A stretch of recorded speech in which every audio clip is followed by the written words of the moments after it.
Olá, amigos do canal, tudo bem com vocês?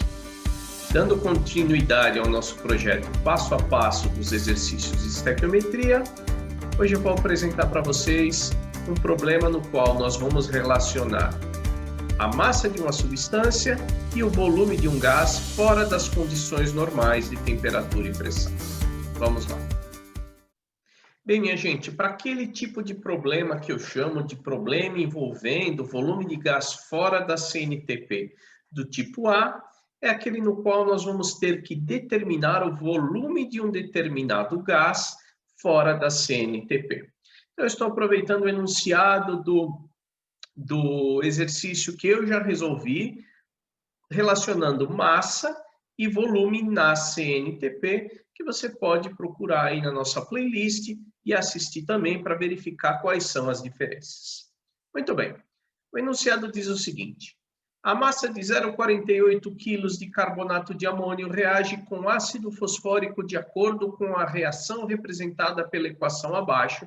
E aí nós temos a equação, né? Normalmente, quando ela não está balanceada, a gente avisa, olha, não balanceada. E aqui, como os coeficientes 3, 2, 2, 3 e 3 já estão colocados, isso significa que a equação já está previamente balanceada. E aí ele solicita: qual é o volume de gás carbônico liberado sob temperatura de 300 Kelvin e 8,2 atm? Bom, você deve lembrar que CNTP equivale às condições normais de temperatura e pressão, que são 273 Kelvin e 1 atm. Então, esse é um exercício que solicita volume de gás fora dessas condições normais de temperatura e pressão. Não tem problema nenhum. O jeito de fazer esse exercício é aquele que tradicionalmente nós faríamos qualquer problema de estequiometria. Primeiro passo: escrever a equação que representa o processo químico corretamente balanceada, e essa equação já se encontra balanceada.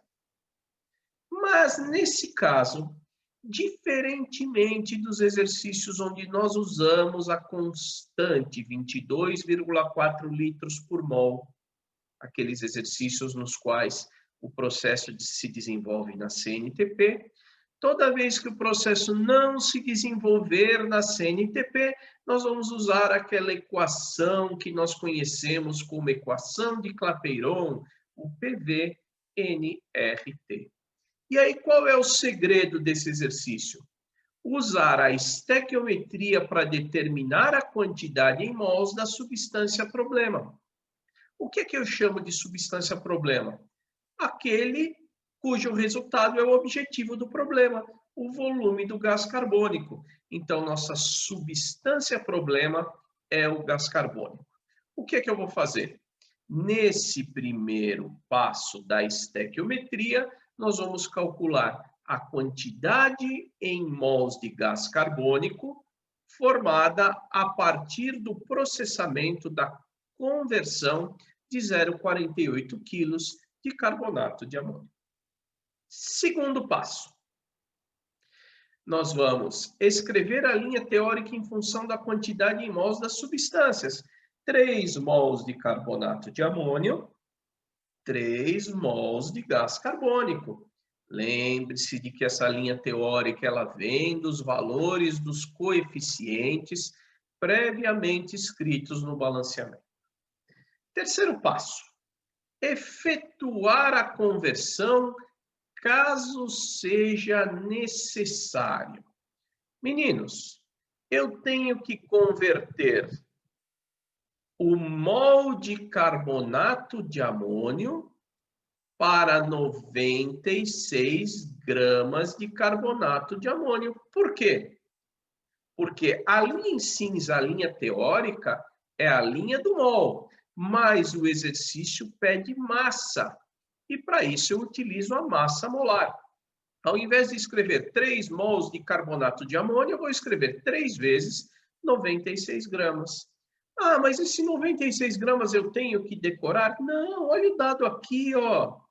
Cada mol de carbonato de amônio mede 96 gramas.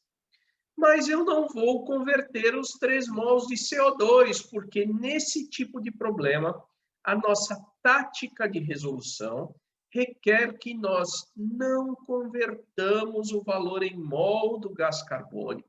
Por quê? Porque o nosso objetivo nesse tipo de processo, nesse primeiro passo, nessa primeira parte, não é descobrir o volume de gás carbônico, e sim, conforme eu tinha apontado no slide anterior, a quantidade em mols desse gás. Muito bem. E aqui, para limpar essa linha, veja que interessante. Ao invés de escrever 3 vezes 96 gramas de carbonato de amônio são suficientes para formar 3 mols de CO2, eu vou simplificar dividindo esse 3 por esse 3. E aí eu posso escrever simplesmente que 96 gramas de carbonato de amônio formam 1 mol de gás carbônico. Ao invés de escrever 3 vezes 96, que dá 288 gramas, formam 3 mols de gás carbônico, eu vou simplificar, 96 gramas formam 1 mol de gás carbônico, para que a parte aritmética fique mais fácil. Quarto passo.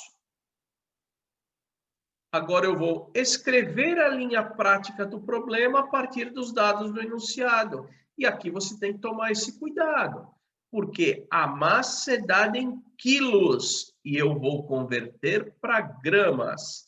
0,48 quilos, 480 gramas. E aqui, minha gente, tome muito cuidado, porque você não pode converter para o volume, porque não é na CNTP. Então, a minha tática de resolução requer que eu continue deixando em mols. Se você enxergar a relação entre 96 e 480 gramas, ela é de 5 vezes maior. Então, o meu resultado é 5 mols de CO2. Porque exatamente o quinto passo respeita a lei das proporções definidas, que é a lei de Proust. Se aqui eu aumento 5 vezes, aqui eu também aumento 5 vezes. Então, a resposta é 5 mols de gás carbônico produzido nessas condições. Agora, se tiver que destrinchar o exercício, mostrar etapa por etapa, não tem problema nenhum. Vamos multiplicar em x, 480 vezes 1, 96 vezes x. E aí, 480 dividido por 96 dá 5, e 5 vezes 1 são 5 mols de gás carbônico. No entanto, por ser um exercício que abarca a temperatura e a pressão fora das condições normais, você deve aplicar a equação de Clapeyron, estimando um sexto passo para esse problema, partindo sempre dos 5 mols, onde eu vou aplicar a equação de Clapeyron para determinar o parâmetro desejado, que é o volume. Então, a partir de PV/nRT, isolando o volume, eu passo P dividindo. Então, V é igual a nRT sobre P. Quantidade em mols eu tenho, 5 mols. Temperatura eu tenho, lembrando que é sempre a temperatura absoluta, 300 Kelvin. Pressão foi dada, 8,2 atm. E aqui está faltando o R, que é a constante universal dos gases. Lembrando que esse é um valor que deve ser fornecido. No caso, 0,082 atm vezes litro por mol Kelvin. Substituindo os valores. 5 para a quantidade em mol, 0,082 para a constante, 300 Kelvin para a temperatura e 8,2 atm para a pressão. Aqui eu tenho uma relação bem fácil, porque se você enxergar o 0,082 e o 8,2, eles guardam uma relação de 100 vezes. Então, o 8,2 é 100 vezes maior do que o 0,082. Então, se eu fizer essa divisão 0,082 por 8,2, seu resultado é 1/100. E aqui tranquilo, porque 300 dividido por 100 dá 3, e 3 vezes 5 são 15. Então, o volume é de 15. Qual é a unidade? Está aqui na constante, litro. Então, qual é o volume liberado sob temperatura de 300 Kelvin e 8,2 atm, quando 0,48 quilos de carbonato de amônio são convertidos? 15 litros. Bem, meninos, esse é um exercício um pouquinho mais detalhado, né? Ele exige uma tática de resolução para que ele fique mais fácil. E na nossa próxima videoaula, eu vou te explicar o caso B, aquela no qual eu tenho que descobrir um certo parâmetro para uma substância que não é um gás.